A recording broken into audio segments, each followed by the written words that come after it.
हम इंट्रोडक्शन देख चुके हैं। मैं आपको बता चुका हूँ कि हम साइंस कर रहे हैं और साइंस में आपको गारंटी भी दे चुका हूँ कि 70 से 80% जो सवाल हैं वो हमारे इस क्रैश कोर्स तो नहीं बोल रहा मैं, इसे फुल कोर्स बोल रहा हूँ, क्योंकि आगे नहीं बनाने की ज़रूरत पड़ेगी। ज़्यादा आस्पेक्ट में इसमें सब कुछ कवर करके चल रहा हूँ। तो इसमें से आपको हर एग्ज़ाम में 70 से 80% सवाल मिल जाएंगे। अब हम शुरू कर रहे हैं फिजिक्स का चैप्टर नंबर 1। जैसा कि मैंने इंट्रोडक्शन में बताया था, फिजिक्स और केमिस्ट्री को हम साथ में करेंगे एंड बायोलॉजी का एक अलग से पूरा लेक्चर सीरीज होगा। ओके, यानी एक ही वीडियो के अंदर पूरी बायोलॉजी आपको अलग से पढ़ाई जाएगी, बट अभी फिजिक्स और केमिस्ट्री यहाँ पे साथ में बताई जा रही है। पीडीएफ डाउनलोड करने का तरीका मैं बता चुका हूँ। ठीक है, चैप्टर 1 शुरू कर रहे हैं हम। चैप्टर 1 का नाम बताया मैंने, भौतिक राशियाँ, the concept of physical quantity. ठीक है, ऐसी राशियां जिन्हें मापा जा सकता है। देखो, हम सबसे पहले हम परिभाषा देख रहे हैं। इसकी परिभाषा क्या हुई? Those which can be measured और क्वांटिफाइड। ऐसी राशियां जिन्हें मापा जा सकता है, ठीक है, वो क्या कहलाती है? भौतिक राशियां। चलो, ऐसे नहीं समझ में आया परिभाषा से तो एग्जाम्पल से समझते हैं। देखिए, दो साइड में दो एग्जाम्पल दे रहा हूँ आपको। देखिए, इधर की साइड में समय, दूसरा एग्जाम्पल आप देखिए लेंथ, लंबाई। इधर की साइड में मास। ये तीन देख लिया इधर। एक इस साइड में देखिए लव, मेहनत और विचार। अगर आप किसी को प्यार कर रहे हो, बहुत सारा काम मेहनत कर रहे हो और विचार कर रहे हो, दिमाग में कुछ सोच रहे हो, तो आप सोच के बताइए, आप इनमें से क्या आप प्यार को नाप सकते हैं? ऐसा बोल सकते हैं कि 5 किलो प्यार या 10 किलो लव, माता जी अपने बच्चे को कितना लव करती हैं, ऐसा कोई क्वांटिफाई किया जा सकता है क्या उन्हें? नहीं, कभी उसे क्वांटिफाई नहीं किया जा सकता। कभी मेहनत का आपने सुना है किसी व्यक्ति के, मैंने आज 5 किलो 5 न्यूटन मेहनत कर ली, ऐसा कुछ सुनता है कोई पढ़ाई लिखाई करने वाले को? समय अलग होता है लेकिन मेहनत की कोई क्वांटिफाई नहीं होती। कितना मेहनत कर रहा है उसे नहीं मापा जा सकता। ऐसे दिमाग में विचार चल रहे हैं तो विचारों को ना तो गिनती की जा सकती है, ना ही उन्हें मापा जा सकता है। तो ये जो चीज़ हैं, ये भौतिक राशियों में शामिल नहीं होंगी, क्योंकि इन्हें मापा नहीं जा सकता। लेकिन इधर की साइड में देखिए, टाइम, समय, आपसे बोला जाए तो 10 सेकंड, समय को मापा जा सकता है। यस, मापा जा सकता है। लंबाई, किसी केले की लंबाई, किसी दीवार की लंबाई, इन्हें नापा जा सकता है। हाँ, इन्हें मापा जा सकता है। तो ये क्या हुई? भौतिक राशियाँ। ऐसे ही द्रव्यमान, आप किसी जो वजन मापने की मशीन होती है उस पर खड़े हो जाते हैं तो आपका वजन या भार जो होता है वो निकल के आ जाता है। तो क्या नापा जा सकता है? यस, नापा जा सकता है। तो ये जो हुई, ये कैसी राशियाँ हुई? भौतिक राशियाँ। तो भौतिक राशियाँ ऐसी राशियाँ जिन्हें मापा जा सकता है। इजी वे में आप आसान तरीके से बोल सकते हैं, those which can be measured और क्वांटिफाइड। ओके, अब भौतिक राशियों का हम मापने, अच्छा ये आपने यहाँ देखा, इनमें क्या अंतर है? इन्हें मापा जा सकता है। इधर वाली जो मैंने आपको बताई हैं, ये सारी की सारी जो आपको बताई हैं, इन्हें मापा जा सकता है। और दूसरी वाली, इस साइड वाली जो बताई हैं, इन्हें मापा नहीं जा सकता। और जिन्हें मापा जा सकता है उन्हें क्या बोल दिया हमने? भौतिक राशियाँ बोल दिया। ठीक है, कुछ एग्जाम्पल और समझिए भौतिक राशियों के। अगर कोई बोले आपसे कि 2 किलो सेब, तो ये भौतिक राशि है या नहीं है? यस, ये भौतिक राशि है। ओके, क्योंकि इसे मापा जा सकता है। 2 किलो सेब। ओके, 1 लीटर दूध मापा जा सकता है। हाँ, या दिस कैन बी मेजर्ड, तो ये हुआ भौतिक राशि। 10 मिनट, क्या इसे मापा जा रहा है? यस, समय को मापा जा रहा है। तो ये क्या हुई? भौतिक राशि। एक बिस्तर या एक खाट या एक बेड, इस तरीके के कोई शब्द बोले तो भौतिक राशि हुई। 5 केले या कुछ ऐसे ही शब्द बोले जाएं जिन्हें मापा जा सके, वो क्या हो गई? भौतिक राशियाँ। ओके, अब हम बात करते हैं भौतिक राशियों के गुण, फीचर्स ऑफ फिजिकल क्वांटिटी। ठीक है, देखो, किसी भी भौतिक राशि के 3 गुण पाए जाते हैं नॉर्मली। एक होता है उसका मैग्नीट्यूड, एक होता है उसका यूनिट, और तीसरा होता है उसकी इकाई, दिशा। ठीक है, मैग्नीट्यूड को हम बोलते हैं परिमाण, यूनिट को हम बोलते हैं इकाई, और डायरेक्शन यानी दिशा। ये 3 चीज़ होते हैं किसी भौतिक राशि में। जरूरी नहीं है तीनों हो, इनमें से एक भी हो तो भी भौतिक राशि है, वो दो भी हो तो भी भौतिक राशि है, और तीन भी हो तो भी भौतिक राशि है। ठीक है, एक एक करके देखते हैं। परिमाण, मैग्नीट्यूड। मैग्नीट्यूड उस वस्तु की, भौतिक राशि की संख्या को दिखाता है कि कितनी संख्या में ये भौतिक राशि उपस्थित है। जैसे कि 4 आम, 3 शर्ट, 12 अंडे। इसमें 4, 3, 12 क्या है? ये इसकी संख्या को दिखा रहे हैं कि कितनी संख्या में वो आम हैं, कितनी संख्या में वो शर्ट हैं, कितनी संख्या में वो अंडे हैं। ये होता है इसका मैग्नीट्यूड। जो नंबर होता है 4, 3, 12, ये क्या हुआ मैग्नीट्यूड। 4 आम, 3 शर्ट, 12 अंडे, क्या मतलब है 3, 4, 12 का? ये अपनी संख्या दिखा रहे हैं, न्यूमेरिकल वैल्यू ऑफ क्वांटिटी दिखा रहे हैं। इससे ही मैग्नीट्यूड बोला जाता है और इसे हिंदी में बोला जाता है परिमाण। परिणाम अलग शब्द होता है और परिमाण अलग शब्द होता है। परिणाम का मतलब होता है रिजल्ट आना और परिमाण का मतलब होता है संख्या के रूप में उसे निरूपित करना, यानी मैग्नीट्यूड। अब दूसरा आता है भौतिक गुणों में इकाई, यूनिट। अगर आप किसी दुकानदार के पास में जाते हैं और चीनी लेने के लिए आप वहाँ जा रहे हैं, तो आप उस दुकानदार से क्या बोलेंगे? भाई साहब आप 2 किलो चीनी दे दीजिए, यानी 2 किलोग्राम चीनी दे दीजिए। अब इसमें 2 शब्द हैं। चीनी तो एक भौतिक राशि है, ठीक है। इससे पहले 2 शब्द लगे हुए हैं, 2 किलोग्राम, ठीक है। 2 क्या हुआ इसमें? 2 हुआ मैग्नीट्यूड। 2 किलोग्राम या 3 किलोग्राम या 5 किलोग्राम, मान लो 5 किलोग्राम, तो 5 क्या हुआ उसमें? मैग्नीट्यूड। और किलोग्राम क्या हुआ उसमें? यूनिट, इकाई, जिससे उस वस्तु को मापने की इकाई एक फिक्स कर दी गई है कि इसे इसी रूप में बोला जाएगा। अगर आप किसी दुकानदार के पास में जाके बोलें कि सर 5 लीटर चीनी दे दो, तो क्या दुकानदार आपको चीनी दे देगा? बोलेगा क्या पागल हो? आप ऐसे भी बोल सकते हो, कोई तीसरी इकाई लेके, सर 5 सेकंड चीनी दे दो, तो इस तरीके का आप बोल सकते हो दुकानदार? नहीं, वो बोलेगा आप पागल हो, क्योंकि आपने इकाई को गलत रूप में यूज किया है। सेकंड जो है वो समय की इकाई है, लीटर जो है वो एक अलग इकाई है, उसके अलावा अपना जो लेंथ की इकाई है वो मीटर है। लेकिन द्रव्यमान के लिए हमने जो बनाई हुई है वो किलोग्राम बनाई हुई है। तो आपको ऐसी भौतिक राशि लेने जा रहे हो जहाँ पे द्रव्यमान यूज किया जाता है, तो आपको वो द्रव्यमान की इकाई यूज करनी पड़ेगी, द्रव्यमान की यूनिट यूज करनी पड़ेगी। आई बात समझ में? ठीक है। तो ये यूनिट होती है, एक इकाई होती है। अलग अलग तरीके की वस्तुओं के लिए ये इकाई पेश की जाती है। अभी देखते हैं किस तरीके की भौतिक राशियों के लिए कौन कौन सी इकाई यूज की जाती है। जैसे कि 5 किलो चावल के लिए आप जाते हैं, तो दुकानदार से आप 5 किलो चावल बोलोगे, 5 सेंटीमीटर चावल नहीं बोल सकते। ओके, ऐसे ही या तो सेंटीमीटर हो सकता है या मीटर हो सकता है, ये इकाई होती है। मीटर इकाई होती है 1 मीटर, 2 मीटर, 5 मीटर, ठीक है। 1 किलोमीटर में 1000 मीटर होते हैं, तो उसकी बेस इकाई मीटर में होती है। ओके, एक होता है टेराबाइट या किलोबाइट, अगर आप सुनते हो तो ये भी इकाई है अपने आप में, टेराबाइट। अगर आप हार्ड डिस्क रखते हैं तो 1 TB की हार्ड डिस्क रखते होंगे, तो वो टेराबाइट क्या है? इकाई है अपने आप में। 2 टेराबाइट की भी हार्ड डिस्क हो सकती है। 2 क्या हो गया? मैग्नीट्यूड। टेराबाइट क्या हो गया? उसकी इकाई हो गई, यूनिट हो गई। ओके, क्या मतलब है? किलोग्राम, सेंटीमीटर, टेराबाइट का एक निश्चित मानक जिसके द्वारा हम राशि का मानक परिमाण ज्ञात कर सकते हैं। ओके, जिससे हमें पता चलता है कि उसका मानक परिमाण क्या है, मानकता का, स्टैंडर्ड इकाई का पता चलता है। ओके, ये इंग्लिश में आपके लिए लिखा हुआ है, a definite standard by which we can quantify magnitude. I think आपको ये समझ में आ गया। और तीसरा जो गुण होता है वो होता है दिशा, किसी भी भौतिक राशि का। यहाँ एग्जाम्पल से समझिए, एक गाड़ी है, या तो वो खड़ी हो सकती है, बट यहाँ एग्जाम्पल में मैंने बताया हुआ है गाड़ी चल रही है और वो इस दिशा में चल रही है, तो हमने उस चलती हुई गाड़ी की क्या बता दी? दिशा। तो ये तीसरा गुण हो गया। जैसे ऊपर जाता हुआ रॉकेट है, तो रॉकेट है, ये ऊपर जा रहा है, तो इस रॉकेट की हमने दिशा बता दी। ओके, आई थिंक ये क्लियर होगा। इससे पता चलता है भौतिक राशि किस दिशा में जा रही है, where and in which direction इस भौतिक राशि या physical quantity is going on. तो 3 तरीके की अपने फीचर्स हुए। पहला मैंने बताया मैग्नीट्यूड, ठीक है, मैग्नीट्यूड। दूसरा बताया यूनिट, और तीसरा हमने बताया डायरेक्शन।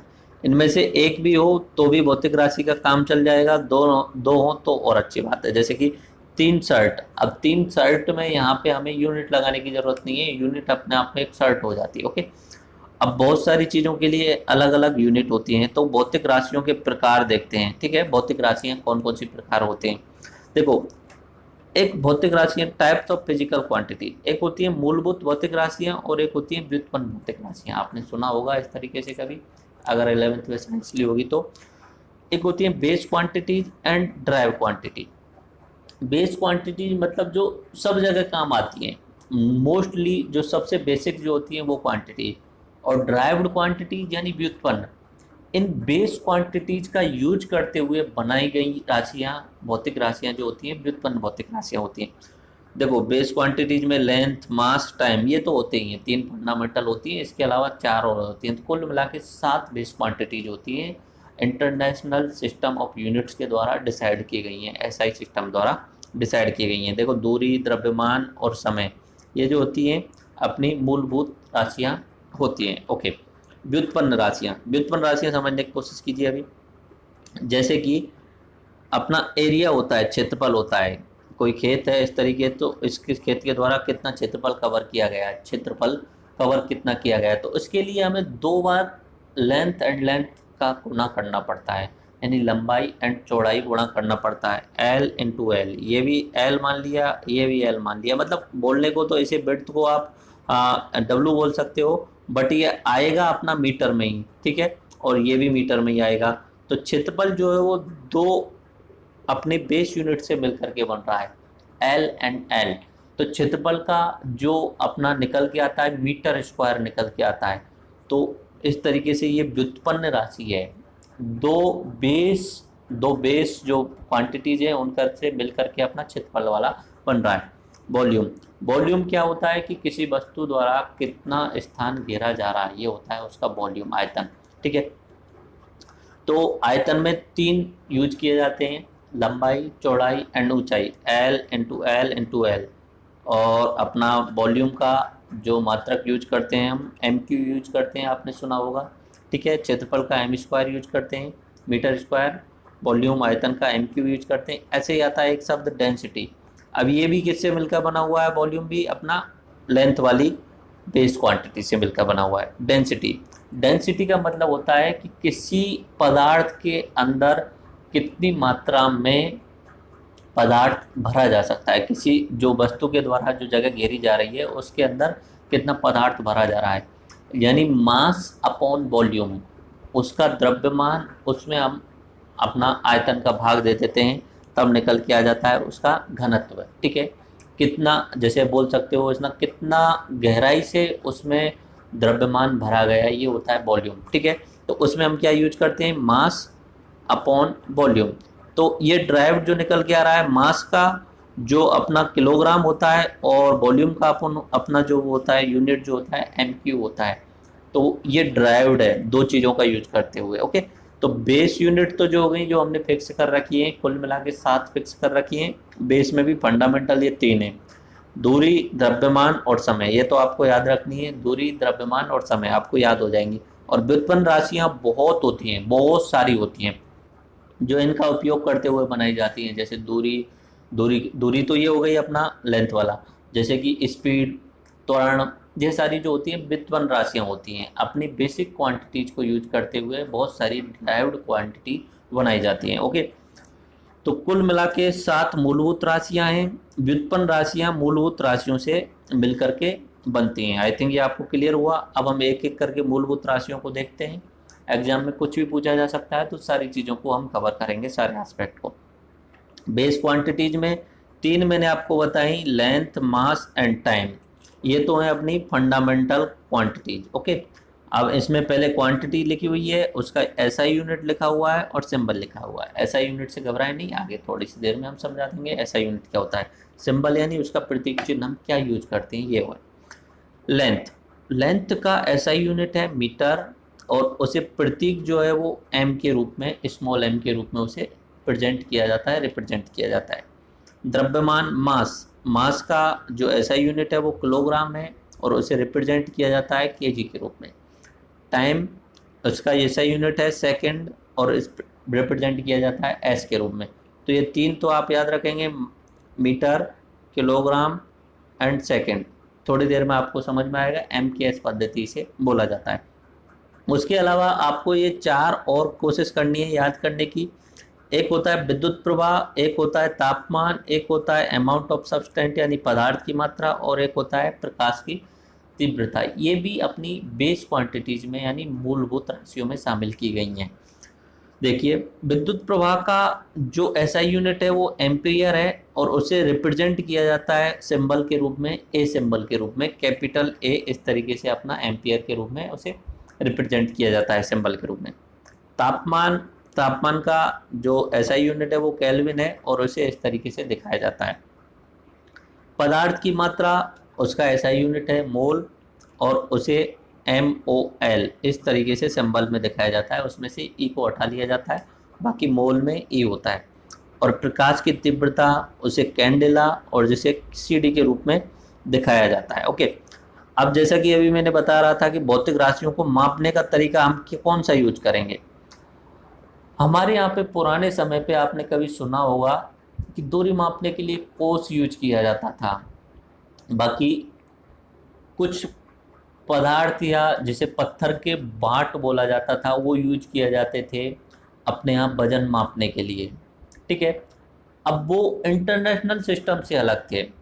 अब लंदन जैसा होता है तो वहाँ पे दूरी मापने के लिए फुट यूज किया जाता था, वजन मापने के लिए पाउंड यूज किया जाता था। तो अलग अलग देशों में अलग अलग जगहों पे अलग अलग सिस्टम होते थे, क्योंकि तब तक आज से 200-300 साल पहले लोग एक दूसरे से ज़्यादा कनेक्ट नहीं थे। नापना तो उस समय भी होता था, मापना बोल सकते हुए नापना, दूरी तो उस समय भी मापी जाती थी। अब भारत में उसे कोस बोल देते थे, कहीं उसे किलोमीटर बोल देते थे, कहीं उसे फुटों में माप लेते थे, कहीं उसे मीटर्स में नाप लेते थे, पहले गजों में मापा जाता था, इस तरीके से नापा जाता था। ठीक है, भौतिक राशियों को मापने के जो सबसे फेमस सिस्टम है वो है CGS पद्धति, FPS पद्धति और MKS पद्धति। इनके नाम से ही आपको पता चल जाएगा। जैसे बोल रहा हूँ CGS, C का मतलब सेंटीमीटर, G का मतलब ग्राम, S का मतलब सेकंड। ये हो गई CGS पद्धति। कहीं कहीं पे सेंटीमीटर में भी दूरी को नापते हैं, ग्राम में वहाँ द्रव्यमान नापा जाता है, सेकंड में वहाँ समय नापा जाता है। दूसरा आती है FPS, foot, pound and second, यानी दूरी को नापने के लिए फुट का यूज किया जाता था, द्रव्यमान को मापने के लिए अपना पाउंड का यूज किया जाता था और समय को मापने के लिए सेकंड का यूज किया जाता था। इसी तरीके से एक इम्पोर्टेंट जो निकल के आती थी वो आती है MKS, metre, kilogram and second. ये जो है वो अलग अलग पद्धति अलग अलग जगहों पे यूज की जाती थी। और इनमें से जो MKS पद्धति है, मीटर, किलोग्राम और सेकंड, इसको SI यूनिट के रूप में स्वीकृत कर लिया गया। इंटरनेशनल सिस्टम ऑफ अपना मेजरमेंट जो है उसके द्वारा अब MKS पद्धति को पूरे विश्व में व्यापार करने के लिए इसे ही एक्सेप्ट कर लिया। यानी विश्व में अगर आपको कनेक्टिविटी रखनी है, अपने घर में के अंदर तो तुम कैसे नाप रहे हो तुम्हारी मर्जी है, बट अगर विश्व के अंदर आपको कनेक्टिविटी रखनी है तो MKS सिस्टम को अपनाना पड़ेगा। आपको अगर कहीं पे बाहर माल भेजना है तो वो किलोग्राम के रूप में ही भेजोगे, आप उसे आप ग्राम में नहीं भेजोगे, उसे आप पाउंड में नहीं भेज सकते। ठीक है, तो ये जो है वो पूरे विश्व में हमने जो MKS पद्धति अपना ली। अच्छा, आपने नाम सुना SI सिस्टम। SI सिस्टम क्या होता है? SI सिस्टम का मतलब होता है इंटरनेशनल सिस्टम। दो शब्द हैं, इंटरनेशनल सिस्टम ऑफ यूनिट्स। ठीक है, तो ये हुआ SI यूनिट। ठीक है, 1960 में SI मापन को अपनाया गया जो MKS पद्धति पर आधारित था। तो 1960 में जो शहर है फ्रांस के अंदर इसका मुख्यालय है। ठीक है, तो वहाँ पे वेट एंड मेजरमेंट्स का एक अलग से डिपार्टमेंट है, उसका मुख्यालय है। वहाँ पे सभी लोगों ने मिल बैठ करके ये सिस्टम अपना लिया कि MKS सिस्टम को हम पूरे वर्ल्ड लेवल पे अपना लेते हैं। तो 1960 में ये अपना लिया गया MKS पद्धति। MKS यानी मीटर, किलोग्राम और सेकंड। इसमें 7 बेस यूनिट्स को शामिल किया गया। 7 बेस यूनिट्स अभी बताएं और अभी एक्सप्लेन समझ लेंगे। ये आप देख सकते हैं, लोगो है मैट्रिक वाला।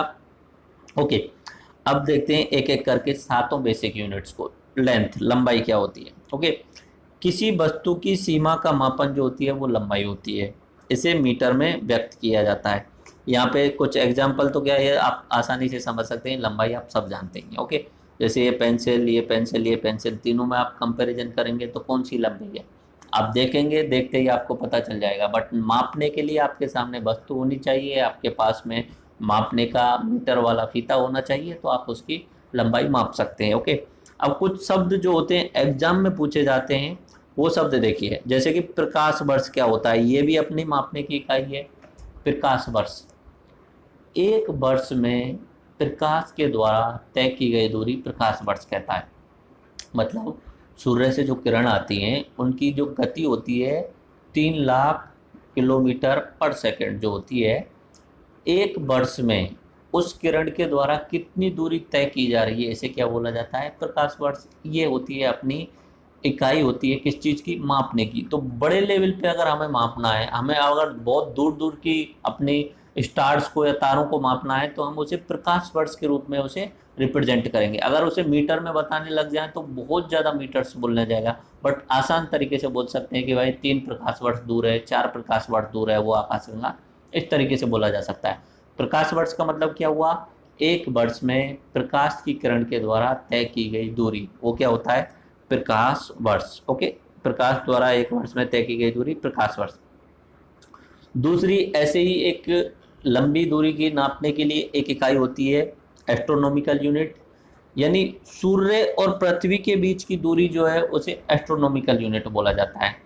और अगर दूसरे ग्रहों पे अगर हमें नापना है, जैसे कि अपना मंगल ग्रह के बारे में या और अन्य अपने आसपास वाले ग्रह हैं, उनके हमें कनेक्टिविटी रखनी है, तो वहाँ पे ए यूज किया जाता है दूरी के लिए। वहाँ पे मीटर या किलोमीटर यूज नहीं कर सकते, डायरेक्टली ए यू में बोलते हैं। अब हिस्सा तो ये किलोमीटर मीटर का ही है, लेकिन बड़े रूप में उसे बोला जाता है। ओके, तो सूर्य और पृथ्वी के बीच की दूरी कितनी बताई मैंने आपको पहले भी बता चुका हूँ काफ़ी बार, 15 करोड़ किलोमीटर के आसपास।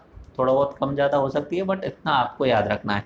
यहाँ सूर्य है, यहाँ पृथ्वी है, इनके बीच में दूरी को क्या बोला जाएगा, ए यू, एस्ट्रोनॉमिकल यूनिट। ठीक है, आई थिंक ये क्लियर हुआ।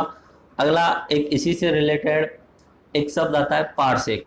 पारसेक जो होता है ये अपने आप में बहुत बड़ी लंबी दूरी की इकाई होती है। ठीक है, ये अपना जो प्रकाश वर्ष है उससे भी बड़ा होता है। एक पारसेक के अंदर 3.26 प्रकाश वर्ष समाहित हो सकते हैं, और अगर एस्ट्रोनॉमिकल यूनिट की बात करें तो 2,06,625 एस्ट्रोनॉमिकल यूनिट आती हैं।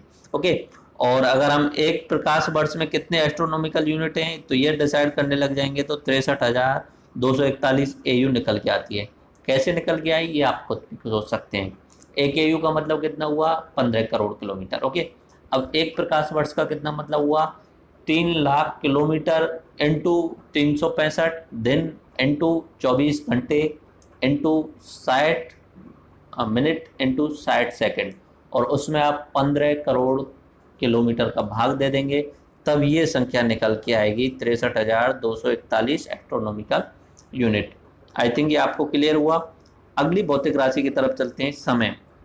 दो घटनाओं के बीच की अवधि का मापन होता है, आप सब जानते हैं इस चीज़ को। समय का जो इकाई है वो सेकंड है। अब बहुत सारी जगह जो समय है बड़े रूप में भी देखा जाता है, कहीं कहीं छोटे रूप में, तो सेकंड तो हम यूज करते ही हैं, बाकी मिनट भी इससे बड़ी इकाई होती है। यानी 60 सेकंड अगर मिल जाए तो 1 मिनट, और अगर 3600 सेकंड अगर मिल जाए तो क्या हो जाता है, 1 घंटा हो जाता है बड़ी इकाई के रूप में। दिन भी एक समय की इकाई है, 5 दिन अगर मैं बोल रहा हूँ तो वो एक इकाई है, दिन जो है वो समय की इकाई है, लेकिन बड़ी इकाई है। ओके, अगर हम बात करें छोटी इकाइयों के बारे में, तो बहुत सारे ऐसे होते हैं जो माइक्रो सेकंड, नैनो सेकंड इस टाइप का समय होता है, तो वो आप देख लीजिए, माइक्रो इकाई, नैनो इकाई, पिको इकाई, फेम्टो इकाई, इस तरीके से फेम्टो सेकंड, ये इस तरीके से सेकंड होते हैं छोटी अगर हमें नापना हो तो। ओके, तीसरा बेस यूनिट होता है मास, यानी द्रव्यमान। पदार्थ के द्रव्य की मात्रा का मापन होता है, किसी पदार्थ में कितनी मात्रा में द्रव्य या मैटर भरा हुआ है ये सब मापा जाता है द्रव्यमान से। नाम से पता चल रहा है द्रव्य का मान। किसी भी पदार्थ में, मान लीजिए पेन है, इसके अंदर कितना द्रव्य भरा हुआ है ये कहलाता है उसका द्रव्यमान। ठीक है, अच्छा एक शब्द आता है द्रव्यमान और वजन, दो अलग अलग शब्द हो गए, मास एंड वेट। वेट जो होता है वो एक बेस यूनिट नहीं है, वेट अलग है, वजन अपने आप में अलग है। वेट में हम द्रव्यमान के अंदर अगर हम एक स्केल होती है किसी भी गुरुत्वाकर्षण बल, अपना पृथ्वी का 9.8 है, कहीं और दूसरी जगह जाएं तो वहाँ पे और अलग कम होता है, और स्पेस में 0 होता है। ठीक है, जो उसका गुणा करते हैं तब निकल के आता है वेट। ठीक है, देखो मास को किलोग्राम के रूप में व्यक्त किया जाता है, द्रव्यमान का मतलब होता है उस वस्तु के अंदर कितना मैटर भरा हुआ है, कितना द्रव्य भरा हुआ है। कहीं भी किसी भी मनुष्य को दूसरी जगह ले जाएंगे, उसका द्रव्य उसके अंदर भरा हुआ है, लेकिन उस पर जो नीचे की साइड में फोर्स लगने वाला है, जो उसे नीचे की तरफ खींचने वाला है गुरुत्वाकर्षण बल, वो अलग अलग ग्रहों पे कम हो जाता है। तो जो वजन होता है और द्रव्यमान होता है वो दोनों अलग अलग होते हैं। चौथी बेस यूनिट है अपनी इलेक्ट्रॉनिक करंट, यानी विद्युत प्रवाह। विद्युत आवेश के प्रवाह की दर को अपना विद्युत प्रवाह बोला जाता है। इसका मात्रक जो होता है एम्पियर। ठीक है, ये अपना अलग से टॉपिक भी आएगा और ये अपना बेस यूनिट्स में भी मैं शामिल किया हुआ है। नॉर्मली आपके घरों में जो बिजली चल रही है और जो भी आज के टाइम पे आप जितने भी आप काम कर रहे हैं वो सब अपना विद्युत प्रवाह के ऊपर ही हो रहा है। ओके, उसमें पॉजिटिव इस साइड में होता है और नेगेटिव यहाँ पे है जैसे, तो एक इलेक्ट्रॉन होता है, उस इलेक्ट्रॉन का प्रवाह ही विद्युत प्रवाह कहलाता है। इलेक्ट्रॉन जो होते हैं वो नेगेटिव होते हैं और पॉजिटिव डायरेक्शन में वो अपने आप को प्रवाह करते हैं। तो इलेक्ट्रॉन इस साइड में जाते हैं और विद्युत का प्रवाह उसके अपोजिट माना जाता है। एक कल्पना की जाती है कोई पॉजिटिव नाम का आवेश भी इस साइड में जा रहा होगा, इस तरीके से आवेश की कल्पना की जाती है। ओके, तो ये आप देख लीजिए, बिजली का आप पूरी लाइफ में यूज देखते ही हैं। ओके, अगली भौतिक राशि है अपनी तापमान। ठीक है, ये अपनी मूलभूत राशियां चल रही हैं। 5वें नंबर पे अपनी तापमान, पदार्थों में मौजूद ऊष्मा की तीव्रता का मापन। ठीक है, measurement of the intensity of the heat present in the substance, कोई भी पदार्थ है उसके अंतर्गत ऊष्मा की तीव्रता क्या है उसे मापने के लिए हम क्या यूज करते हैं, तापमान। इसकी यूनिट क्या है, केल्विन। देखो अपना केल्विन तो है, हम यूनिट ऐसा ही यूनिट है। उसके अलावा कुछ और यूनिट होती है जैसे कि सेल्सियस, उसके अलावा एक और यूनिट होती है फारेनहाइट। जैसे कि मैंने किलोग्राम का, मैंने ग्राम भी बताया था, पाउंड भी बताया था, ऐसे ही सेल्सियस भी होती है, फारेनहाइट भी होती है। बाकी ऐसा यूनिट क्या है उसकी, केल्विन है। मौसम मापने के लिए हम जो यूज करते हैं वो सेल्सियस यूज करते हैं और शरीर का तापमान मापने के लिए हम फारेनहाइट का यूज करते हैं। ओके, अब इन तीनों का जो रिलेशन होता है वो भी काफ़ी इंपॉर्टेंट होता है। आगे एक अलग से टॉपिक आएगा ऊष्मा से रिलेटेड, तो उसमें हम अच्छे तरीके से इसे समझेंगे, बट इतना थोड़ा सा समझ लीजिए, केल्विन, सेल्सियस और फारेनहाइट ये तीन जो है वो अपने तापमान की इकाइयाँ हो गई। ओके, यूनिट्स हो गई। जब 0 डिग्री सेल्सियस होता है उस समय 273 केल्विन तापमान होता है। ओके, अगर कहीं पे 0 डिग्री सेल्सियस है और उसे हम केल्विन में नापें तो प्लस में 273 केल्विन होगा। और उसी समय पे फारेनहाइट टेम्परेचर निकल के आएगा 32 फारेनहाइट। ओके, अगर हम बात करें 0 डिग्री केल्विन की, इसका मतलब हुआ कि माइनस में 273 डिग्री सेल्सियस होना चाहिए। ओके, और 1 डिग्री सेल्सियस बढ़ने पर 1.8 फारेनहाइट बढ़ता है। ओके, ये आपको क्लियर हो गया होगा। तो केल्विन, सेल्सियस एंड फारेनहाइट ये तीन जो है वो अपने तापमान की इकाई हैं। अच्छा, दो शब्द आए तापमान और ऊष्मा, इनमें थोड़ा सा अंतर देख लीजिए, बाकी फुल टॉपिक जो होगा वो अपना आने वाला होगा आगे आने वाले समय पे, तब आप अच्छे से समझेंगे। देखो दो शब्द हैं, तापमान जो अभी हमने देखा जिसकी मात्रा केल्विन देखी, और एक हीट, ऊष्मा। देखो तापमान जो है वो मात्रात्मक गुण है। तापमान में आपको इंटेंसिटी पता चलेगी कि कितना डिग्री सेल्सियस, यानी संख्या पता चलेगी आपको कि 40 डिग्री सेल्सियस, 35 डिग्री सेल्सियस। ठीक है, ये आपको संख्या पता चलने वाली है। ऊष्मा के अंदर क्या होता है, ये गुणात्मक मापन है।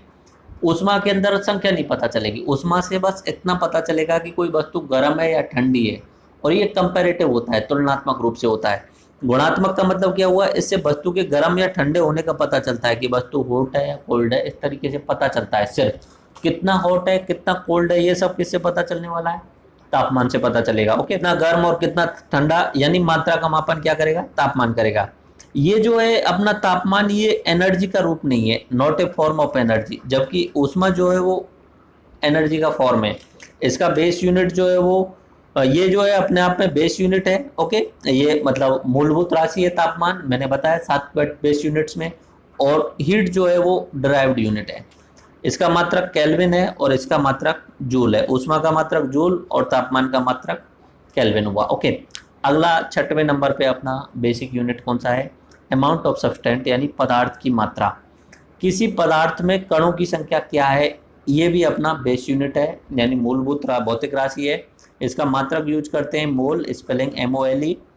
एक मोल का मतलब होता है 10.022 इंटू 10 की पावर 23 एटम्स, यानी 6.022 गुणा 10 की घात 23 परमाणु, ये होता है एक मोल का मतलब। और इसे अवोगाद्रो संख्या भी बोला जाता है। अवोगाद्रो नाम के वैज्ञानिक ने ये संख्या दी थी, तब निकल के आता है। अब एक मोल का मतलब क्या हुआ कि हम मान लेते हैं 12 ग्राम कार्बन 12, ठीक है, कार्बन 12 को लेते हैं और उस कार्बन 12 की 12 ग्राम संख्या लेते हैं, तब जाके इतनी संख्या में उसके अंदर एटम होते हैं। ओके, मतलब जो अवोगाद्रो संख्या निकली है उसमें सबसे पहले क्या यूज करना है आपको, 12 ग्राम कार्बन 12 लेना है। कार्बन 12 लेना है, उसे अपना किसी भी मशीन से नाप लिया और कार्बन 12 की कितनी मात्रा ले ली, 12 ग्राम।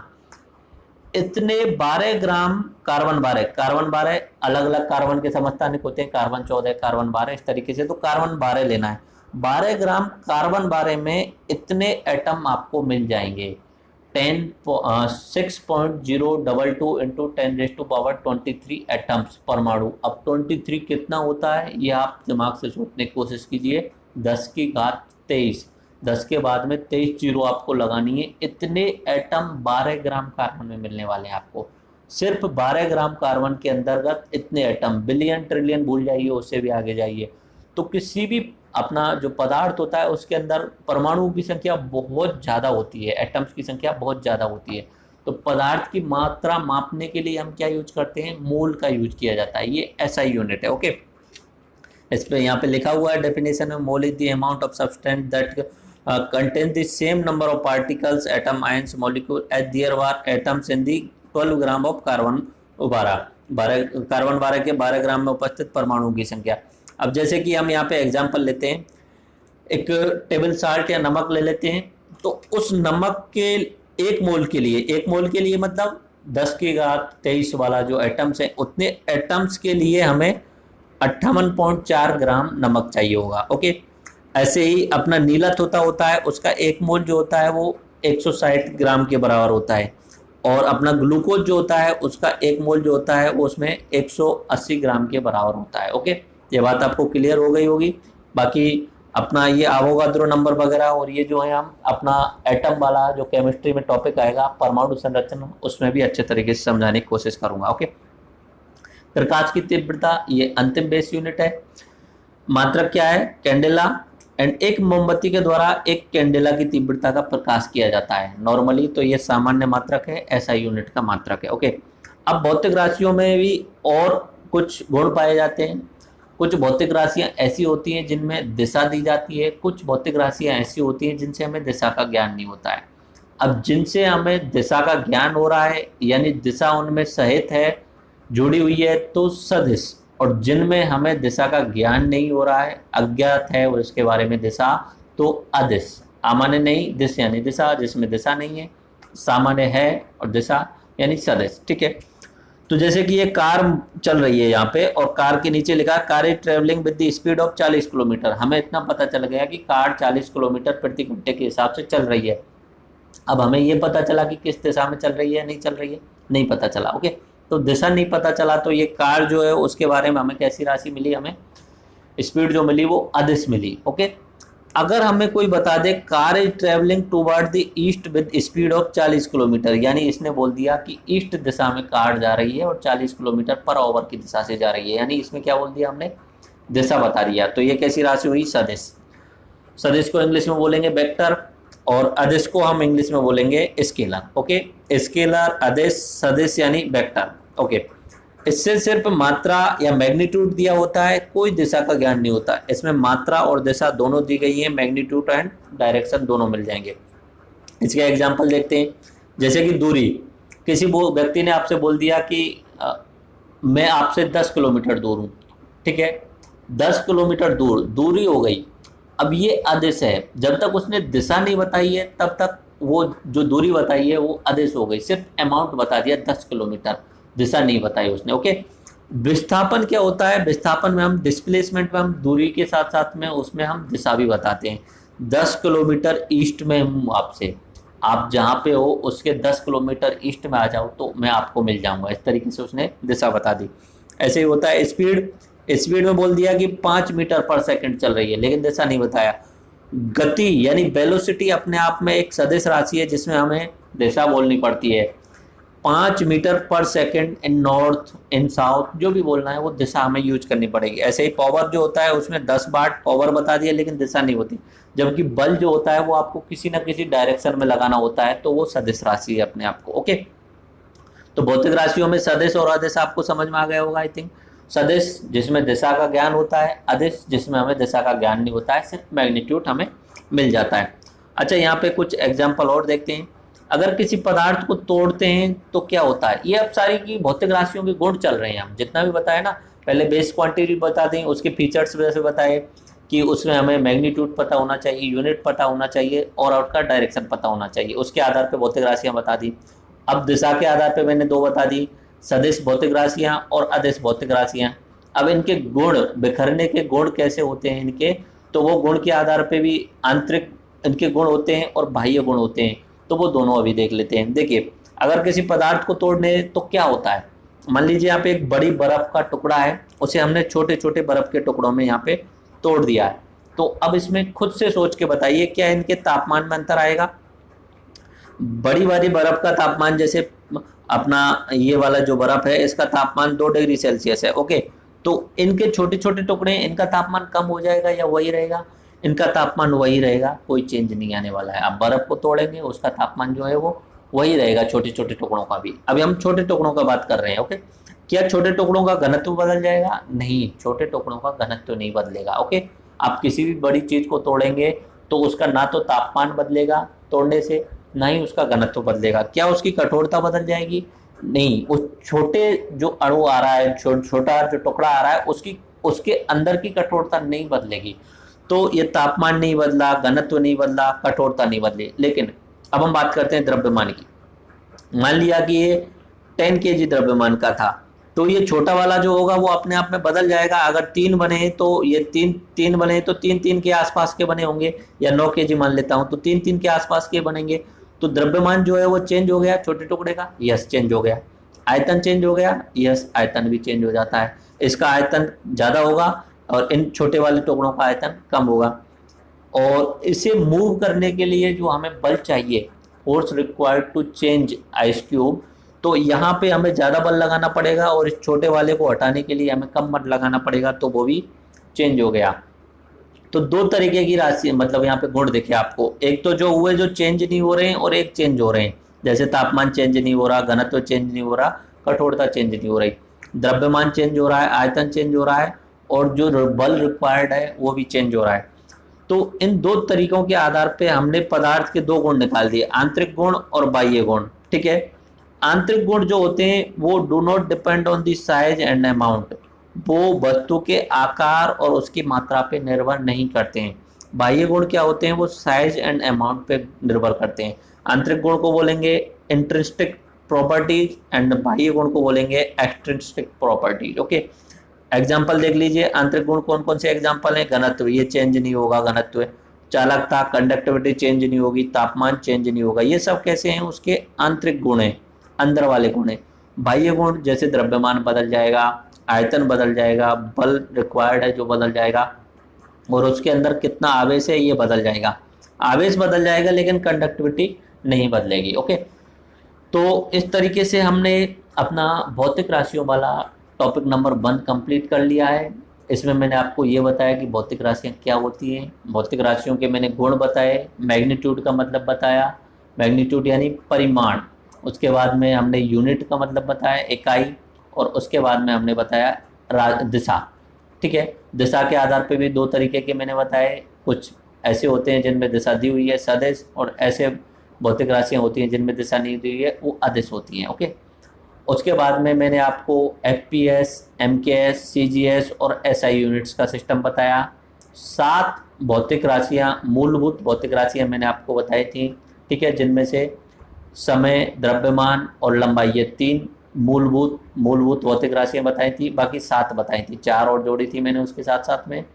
उसके अलावा अपने बाह्य गुण, आंतरिक गुण, ये मैंने आपको कंप्लीट यहाँ बता दिए। और नेक्स्ट टॉपिक की तरफ हम चलेंगे जिसमें हम मोशन, गति के